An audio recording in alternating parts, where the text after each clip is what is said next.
The Hypersonic Combined Test Force at Edwards is gearing up for the first flight of the X-51A Wave Rider flight test vehicle in the spring of 2010. What we are going to do is we're going to take the X-51 Wave Rider. We're going to launch that from a B-52 at 50,000 feet over the Pacific Ocean, and then the vehicle is going to drop away. It's going to be accelerated by a solid rocket booster up to about Mach 4.5, at which time the solid rocket booster will drop away, and the vehicle and the engine which is being tested is going to ignite and then further accelerate that vehicle up to Mach 6. The engine being tested on the 51A is a hypersonic scramjet propulsion system. A scramjet is an engine that has no internal moving parts, that it takes the air in, you mix fuel in it, and it automatically burns. Because of the high speed, high temperature that you get in flight, it now is able to produce a thrust. Teams of testers have put in years of work leading up to the first flight of the X-51A. It's a fairly complicated test. The altitude is right at the very top of B-52 capabilities. We also have chase, they have to be there as well. The telemetry has to be relayed from Naval Station Point Magoo. We have to have a control room with about 35 people all watching the various telemetry. So there's a lot of teamwork aspects to this whole project.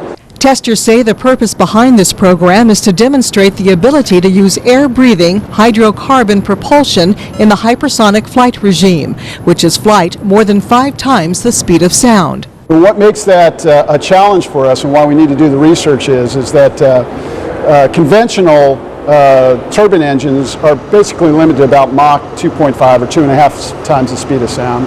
And it's really tough from the pressure and the heat and the aerodynamic loads on the conventional engines to get anywhere past about Mach 2.5. The scramjet on this X-51 will be able to take in air at flight speeds of over Mach 4 and up to Mach 6 and take air from the atmosphere, burn it, and then use it for thrust. And if we get that capability, we'll be able to apply this technology to many other flight applications that the Air Force might use. As scramjet technology is developed, testers believe that in the near future it could be used to aid warfighters as a weapons delivery system. Further down the road, it is believed it will make space access easier. Aviation history was made May 26 when testers from Edwards Air Force Base and the Air Force Research Laboratory successfully launched an X-51A Wave Rider scramjet off the California coast.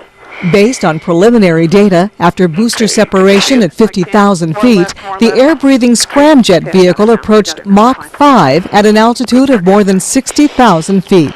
The previous record was 12 seconds in the NASA X-43. Mr. Johnny Armstrong is the chief engineer of the Hypersonic Combined Test Force at Edwards and has worked for more than 30 years in the development of scramjet technology.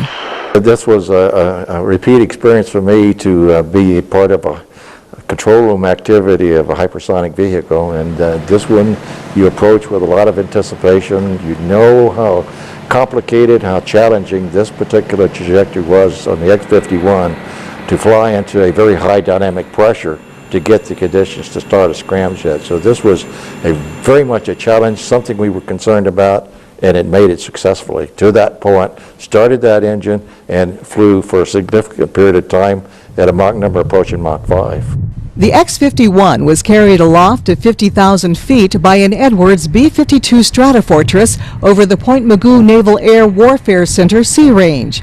Flying at that altitude was just one of the challenges the B-52 crew had to face during the mission. To get it into the launch box, we're at the upper envelope edges for the B-52. We're at 50,000 feet. We're flying at near our max Mach in a place where our aircraft doesn't really control very well. Very rare air. So for us, making the exact parameters within plus or minus a couple of knots or within a few hundred feet of where we needed to be was extremely challenging for the B-52. We had to fly the aircraft at minimum fuel, so every minute that we're up there, we're just a few short minutes away from having to land immediately because we don't have enough gas to make it all the way back to Edwards. So small changes in the flight path or changes in our direction from anyone or any kind of conflict, because we're flying through LA Center's airspace, which is full of a lot of airline traffic, could have ended the mission. So it was, you're always on a razor's edge for fuel, which I thought was a unique challenge to the program as well. Major Sean Selly was